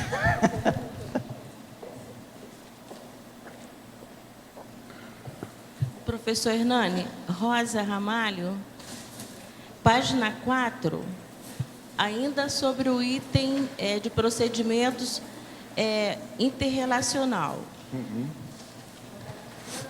Não? Agora está. Página 4, procedimentos, item 16. O que eu gostaria de colocar é o seguinte, nós tivemos logo no início da tertúlia um caso de uma senhora que ela fala que ela teve um casamento por um longo tempo com um alcoólatra, né, alcoólico, e que ela, depois do término desse casamento, ela tem ainda muita dificuldade de outros relacionamentos.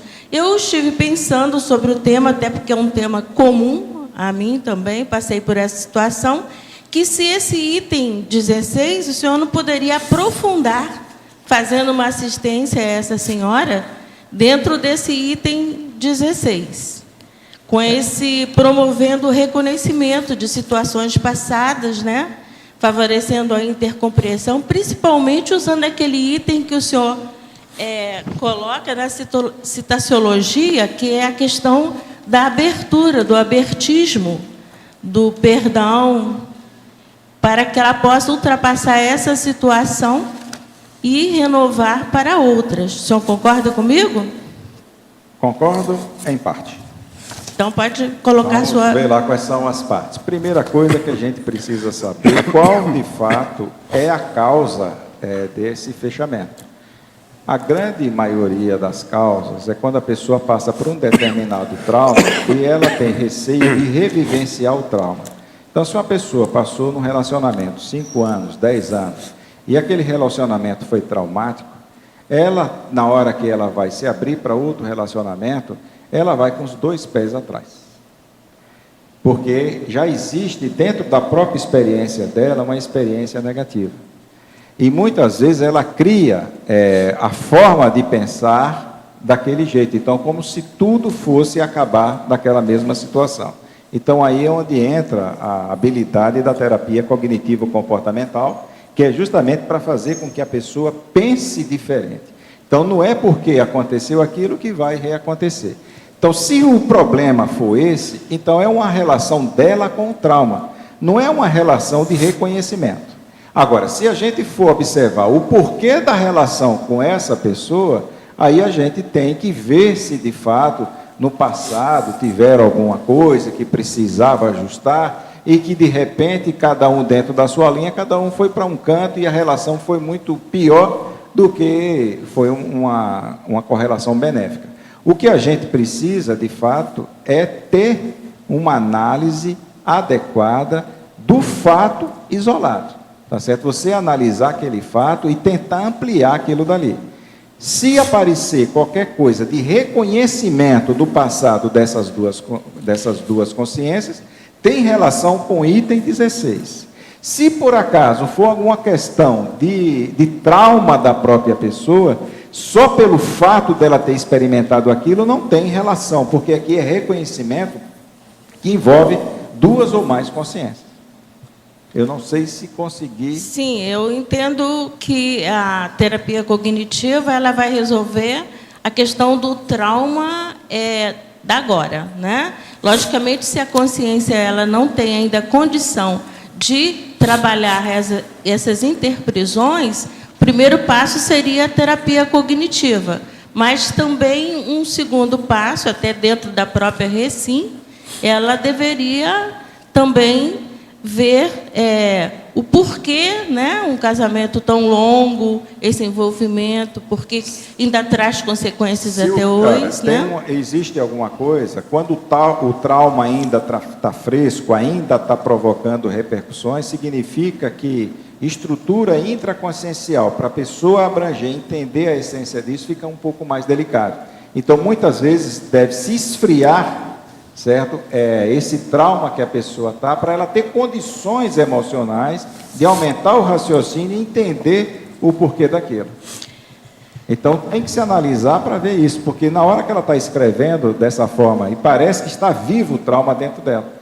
Então, para que ela tenha acesso a essas informações mais íntimas, mais delicadas, talvez não seja o momento mais adequado. Eu também não sei responder, porque tem que se analisar. É por isso que o amparador é importantíssimo, porque ele tem uma visão maior e a gente está dando apenas opinião de fora. A gente não está tendo a cosmovisão. Certo? Entendi, dentro do contexto que ela está envolvida.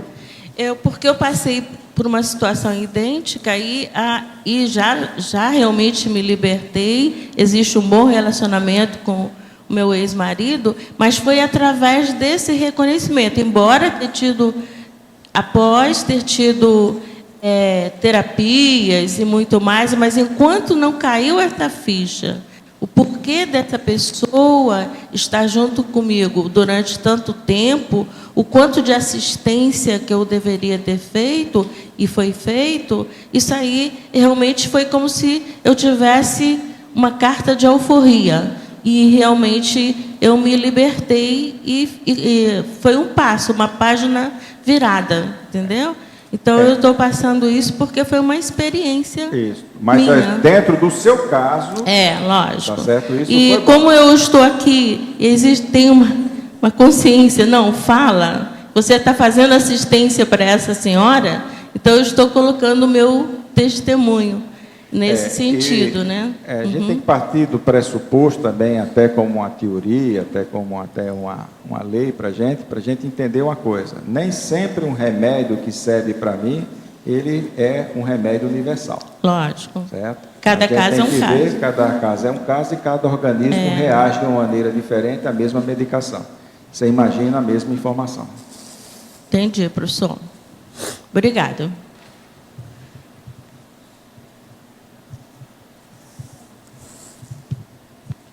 Quem é que está com o microfone?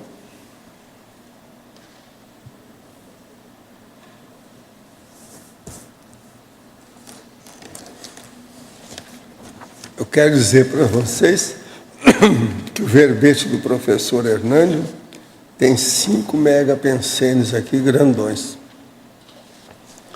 E um deles é fora de série, que é a paracomunicabilidade. Tem 10 sílabas. Esse é perfeito. Tudo dele é feito por sílabas com 2 letras. Isso é raro em português. Fora de séries. Ter afinidade com as ideias conscienciológicas garante que tenhamos realizado o curso intermissivo. Por quê? Olha, seria bom ver por que a pessoa pode saber se ela teve curso intermissivo ou não.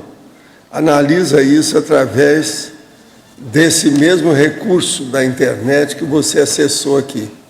Olha lá e faça o teste. É a melhor coisa que você pode fazer. Sendo síndica de um condomínio, tento trabalhar com a pacificação. Não faz parte do meu perfil coisas de justiça ou qualquer coisa no gênero. Entretanto, apesar de todo o meu esforço nesse sentido, me vejo pressionada muitas vezes para ter que agir ao contrário. E isso me abala emocionalmente. Percebo que não gostaria de ser assim, mas está muito difícil essa mudança. Tenho dificuldade de posicionamento e bancar certa situação, me cobro demais. No momento, não estou em nenhuma instituição. Entretanto, sou da ideia da Conscienciologia desde 92. Professor Hernandes, teria algo a me indicar? Olha, dentro da sua descrição, a primeira coisa é se posicionar perante a própria Conscienciologia, né? Porque se você tem afinidade com a Conscienciologia e você ainda não teve um posicionamento firme, certo? Isso significa que a primeira tarefa prática do posicionamento é justamente sobre as ideias. Então, isso aí, para mim... O ano que vem ela vai ter 2 décadas de entendimento da Conscienciologia. Pois é. Aí, por que disso? Porque a pessoa... ela precisa de estar focado dentro da questão da programação existencial dela. Então, acho que o mais sério aí é o posicionamento perante a PROEX dela. Certo? Então, dentro desses aspectos. Agora, a questão do posicionamento, ela coloca está dentro de uma relação interconsciencial. Então, tem muita gente que tem dificuldade de expor o pensamento justamente por causa das reações ao pensamento que tem. Tem pessoas que se posicionam muito bem, mas a forma não é adequada. E tem pessoas que têm uma forma exagerada, mas não se posiciona. Então faz aquela política, né? E agora, a pessoa precisa de se posicionar e depois ela ir reeducando o posicionamento dela. Agora, se ela é síndica do condomínio, já foi levada para ver se aprende o processo dentro da área justamente que mexe com ela. Justiça. Não é fácil, né? que é o processo da criminologia, que muitos advogados tiram o corpo fora disso. Ela não falou se ela é causídica, advogada, mas, de qualquer maneira, se for levada para lá, deve ser para consertar alguma coisa de um passado não muito perfumado. Aí tem uma área que exige muito posicionamento, que é a área do direito, né? Porque se a pessoa ela não tem um posicionamento adequado na área do direito... Eu vou ler tudo para você ver como é que é, presta atenção. Sendo síndica de um condomínio, tento trabalhar com a pacificação. Não faz parte do meu perfil coisas de justiça ou de qualquer coisa no gênero. Veja, então o que ela está fazendo lá? O síndico que não olhar processo de direito e ponderar as coisas na balança do equilíbrio, está danado. Entretanto, apesar de todo o meu esforço nesse sentido, me vejo pressionada muitas vezes para ter que agir ao contrário. E isso me abala emocionalmente. Mas, gente, lá é para isso. Então, por que foi levado a esse cargo? Por que você aceitou a função? Percebo que não gostaria de ser assim, mas está muito difícil essa mudança. Quer dizer, o negócio do passado, bravo. Ela não quer colocar a mão na cumbuca de jeito nenhum. Tenho dificuldade de posicionamento e bancar certa situação. Me cobro demais. No momento, não estou em nenhuma instituição. Entretanto, sou da ideia da Conscienciologia desde 92. 20 anos. Já devia ter definido essa situação sua. O comprometimento de posicionamento aí está muito Agora, sério. seria bom a gente receitar para ela ver o seriado Law and Order, né? Eu acho que é uma boa para ter uma ideia dessa situação. Agora, é uma oportunidade fantástica ela ter sido convidada para a síndica, não é isso? Assumir uma liderança? É lógico. Agora, eu só queria saber o seguinte, quantos condôminos tem? Se às vezes um prédiozinho que tem 3 andares, isso não resolve. 2 por andar, né? Assim, a gatinha lá em casa já é resolvida. Reunião de condomínio totalmente pacificada é uma raridade. Então, agora, é um desafio. Eu acho, no caso dela, deve ter muitos condôminos, senão não teria esses casos que ela está falando. O negócio é grande. Agora, o que eu vejo é o seguinte, é uma oportunidade ela levar isso com detalhes, escrever no papel para ela aprender. Vale a pena. Agora, ó, síndico, gente, a pessoa vai entrar como síndico para o quê? Comer sobremesa? Não existe isso. Vai ter trabalho, não tem jeito. O que é isso? Não há saída para isso. É o jeito. Agora, aqui deve ter coisa do passado, não perfumoso, está na cara. É o óbvio. Quem é que é o próximo agora? Nós estamos aí, o professor Hernando está aí. Hernando, olha que você está calando a boca desse povo todo. Olha aí. Minha paradidática deve estar perfeita, né? Ninguém tem dúvida. Não, você está fazendo uma síntese de tal maneira que o povo está tudo ficando na conjectura. Estão pensando, todo mundo vai para casa hoje pensando muito no processo do adito ideativo. Hernandes, aqui na página 2, na parafatologia, você pode falar mais, assim, como a gente desenvolver na terceira linha o parapsiquismo mental somático? Parapsiquismo mental somático é quando ele é referente mais à questão de ideias. Exemplo prático de parapsiquismo mental somático é quando você está escrevendo um verbete, quando você está escrevendo o seu livro, quando você está escrevendo um artigo. Certo? Ou mesmo quando você está dando aula. Na hora que você está fazendo uma assistência tarística, o que mais prevalece é o parapsiquismo mental somático. Certo? Aí você começa a fazer a confutação das suas ideias com as ideias que você está percebendo para você poder ampliar, você rever as suas ideias, tá certo? Você refazer as suas ideias. Então, dentro da questão do parapsiquismo mental somático, também são as ideias que você vai ter ali para você poder ampliar.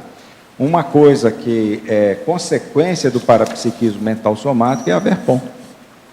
Então, a verponologia, o estudo da Verpon, ela também predispõe a questão do parapsiquismo mental somático. Beleza, obrigado.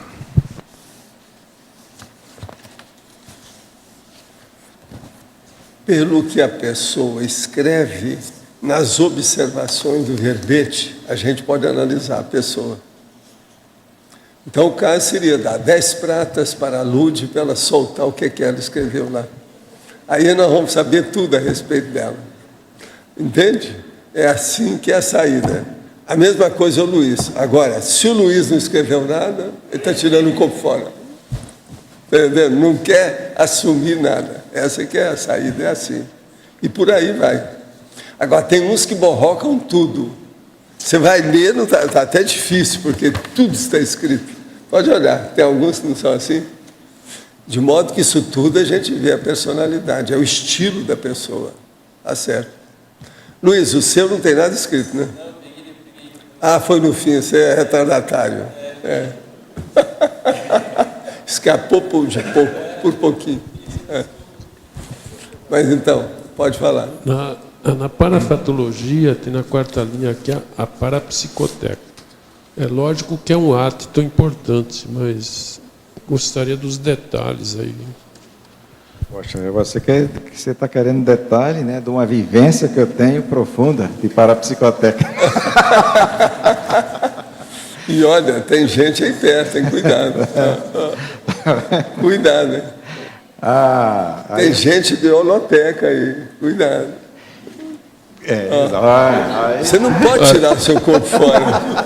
Pelo menos assim a irradiação, porque ele está à sombra da holoteca. Vou fazer uma assimilação paracortical. Né?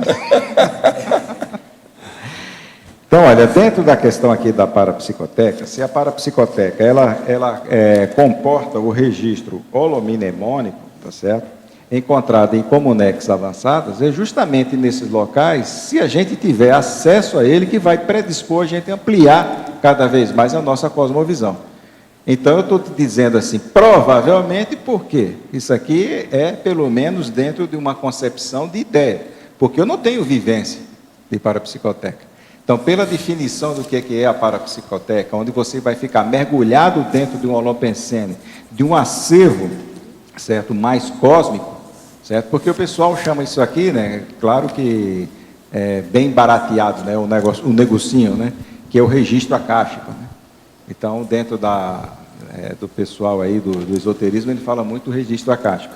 A partir do momento em que você chega e vai frequentar esses ambientes, certo? Vamos supor, a central extrafísica da verdade, na hora que você tem acesso à central extrafísica, certo, de energia, você tem uma vivência que amplia aquela sua concepção.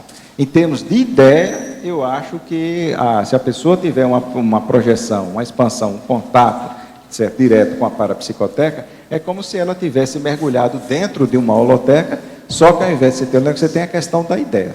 Então você chega e você aprende mais rápido e você pega as informações mais em bloco. Agora, Hernandes, a nossa amiga lá de São Paulo, da síndica do condomínio, fiz 65 anos ontem e me formei em pedagogia este ano. Quer dizer, a mulher é braba, está estudando sem parar. Jamais gostei de qualquer coisa com advogado. Então aí é que está o xisco, né? O que é que nós fazemos? Escuta, você não quer falar nada para ela? Para fazer as pazes com vocês. Tá certo. Entende? Ela não quer nada com advogado? Pois é, não, mas fala alguma coisa, né? Todo mundo que não quer nada com os outros, sendo que esses outros pode ter um aspecto bom, quem está errado é a pessoa, não é o outro. Então, eu vejo assim... A nossa amiga tem que estudar isso, com 65 anos já está na hora, né? Olha, você agora já é da terceira idade, 65 anos. E ontem, né? Parabéns para você, está entrando na terceira idade. É a mesma do chefe ali, ó. O Alindário, terceira idade. Não, que eu poderia falar para ela, já que ela está nessa função de síndica de condomínio, que ela procurasse estudar determinados conceitos, princípios, exatamente. Tem tanta coisa bonita em advocacia e direito. Na, outra na coisa, ela dela. saber o que é o para-direito. Exatamente. limite. Ela, já que ela gosta de promover a conciliação. Seria bom. Mas a questão... Ela é da pedagogia. Então está tudo certo. Vamos e o estudar. para-direito tem muito a ver com a reeducação no que diz respeito à justiça. Agora, a justiça é um conceito muito amplo, não dá para você descartar Escuta, assim, seria totalmente. bom a senhora aparecer por aqui para a gente ver. Você conhecer os advogados nossos, os pedagogos nossos, a reaprendência. Se a JUC. Então, se a JUC. Seria bom. Os condomínios conscienciológicos, especialista em condomínio. Conversar com alguns síndicos, não é isso? Seria bom. Que é isso? Ela está com um leve preconceito. Eu falei leve, mas está, não está? Aí não está tudo indicando isso? Agora, ó, estamos com você e não abrimos. Viva a pedagogia. Agora, existe uma pedagogia advocatícia, de direito, de paradiplomacia, sociológica e politicológica. Tudo isso existe. Que vai cair na área da conviviologia, que é justamente ela está tendo dificuldade. Conviviologia, o gregarismo. Agora, ó, não tira o corpo fora não, que você está há 20 anos com a gente. Vem cá. Apareça aqui depois. Aqui, ó, tem um presente para você depois dos 65 anos. Terceira idade, vem ver a gente aqui. Pois então, o Congresso Intermissivista, sabe lá, e o caso dela, como é que não é? Seria importante. Quem é que é o próximo? É você, Rosa, por favor. Hernande, na sua última questão da questionologia, você fala assim, qual a frequência, intensidade e velocidade das ampliações pensênicas ocorridas cotidianamente? Você tem alguma técnica, algum critério, alguma coisa que você para avaliar a frequência, intensidade e velocidade das ampliações pensênicas? Olha, para as pessoas que estão trabalhando diretamente aqui com a questão aí da própria enciclopédia, está trabalhando com revisão, certo? E está escrevendo também muita coisa, ela pelo menos começar a fazer o levantamento de quantas ideias novas ela teve, de quantas ampliações ela teve. Certo? Então, a partir do momento que você está escrevendo aqui alguma coisa, você pode muito bem fazer uma métrica, né? Quer dizer, você fazer aí uma quantificação. Tranquilamente dá para você chegar e observar, certo? A frequência, ou seja, você teve uma ideia nova, certo? Todo dia. Você teve quantas por dia? Você teve por semana, certo? Agora, a intensidade para você medir isso é que é difícil. É muito mais assim subjetiva, tá certo? A velocidade é mais ou menos o tempo em que você leva para você compreender e você conseguir até escrever sobre aquele assunto.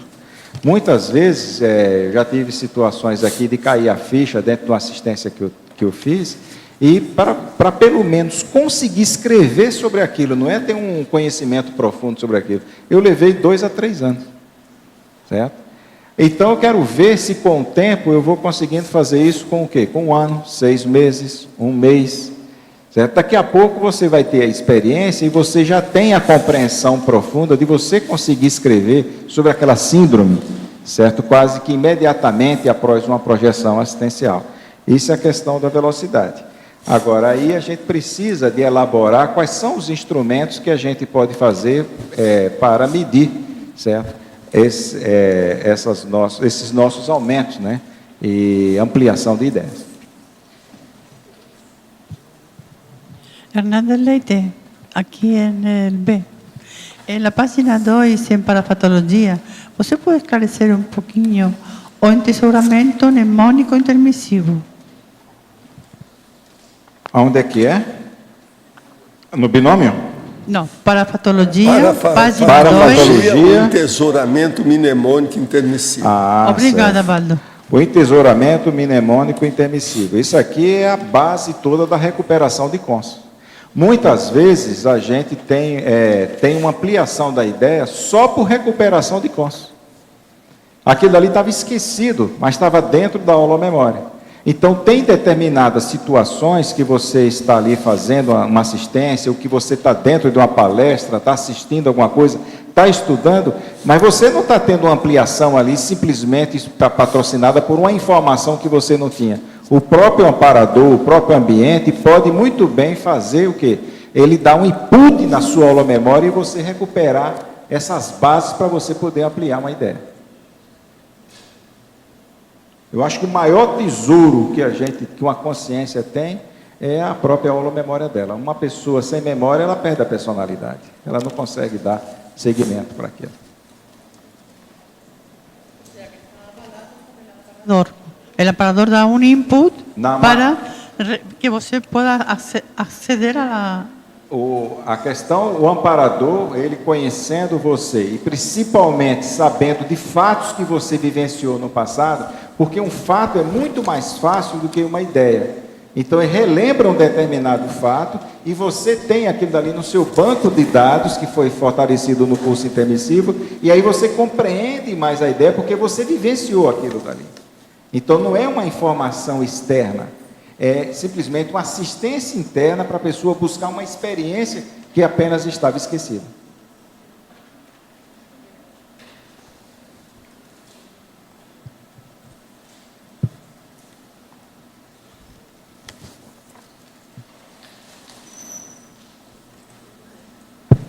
Hernande, eu acho que é uma pergunta meio assim, simples, mas assim, se o amparador é do mesmo nível da gente, você acha que entre esses procedimentos aqui, eles aplicam os procedimentos porque eles têm os procedimentos análogos a gente, ou porque ele conhece a gente e vai priorizar aqueles procedimentos que a gente mais tem resultado?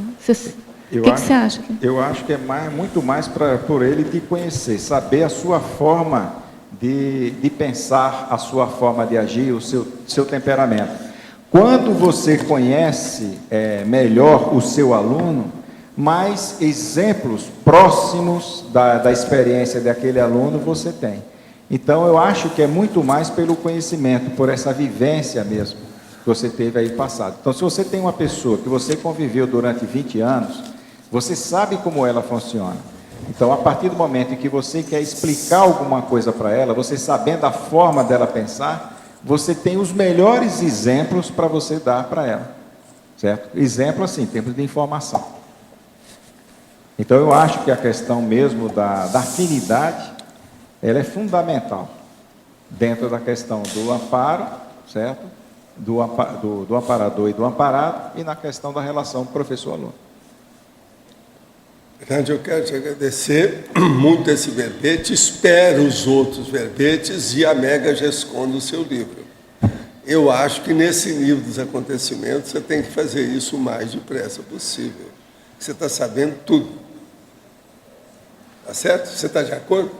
Ó, eu tenho aí uma chancela honrosa sobre o assunto. Os nossos comerciais, por favor. Obrigada. As pontuações da tertúlia de hoje foram 88 assinaturas no livro de presença, 30 perguntas presenciais, 15 perguntas respondidas online, 44 votos presenciais, 15 votos online. Hoje temos 5 recados: Janete Cadija, SP3, Rio de Janeiro, Loge, primeiro Congresso dos Intermissivistas, Juliana Biocam, AMI, curso 40 manobras, Marcos, discernimento cultural. E antes, Fernando vai falar sobre os amigos da enciclopédia. Boa tarde a todos. Nos dias 22, 23 e 24 de julho, teremos aqui em Foz do Iguaçu o primeiro Congresso Internacional dos Intermissivistas. E o programa Amigo da Enciclopédia vai sortear 2 vagas deste evento. Então, nós vamos sortear uma vaga para aqueles amigos que fizerem a sua renovação de assinatura ou uma nova adesão durante o mês de junho. Então, todos aqueles que fizeram a assinatura no mês de junho concorrem a uma vaga no Congresso. E também vamos sortear uma vaga para todos os amigos em geral, aqueles que estiverem inscritos, que é o sorteio mensal. Então, teremos 2 vagas. Será anunciado no dia 3 de julho o resultado desse sorteio. Obrigado. Boa tarde a todos. Nós gostaríamos de convidá-los ao ECP3, que vai estar ocorrendo no Rio de Janeiro, no período 16 a 18 de setembro.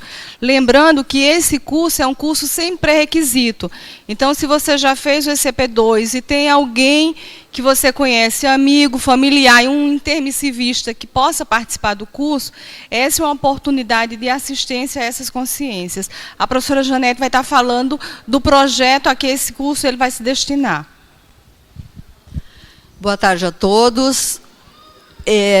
Um grande diferencial deste CP3, que ele vai ser um curso direcionado aí para ajudar o campus e IPC Saquarema. Então, é pró-campus e IPC Saquarema. Nós sabemos que o ECP3, ele oportuniza as pessoas a levarem os seus familiares a participar de um evento que possa representar a abertura ou a condição do entendimento maior do processo todo evolutivo. Então, é uma oportunidade também de estar ajudando o campus IPC Saquarema a ampliar as suas dependências, salão de eventos, para abrigar um número maior de pessoas para o ECP2, que ocorre também neste local, no Rio de Janeiro, e a proporcionar mais assistência e interassistência. Obrigado a todos.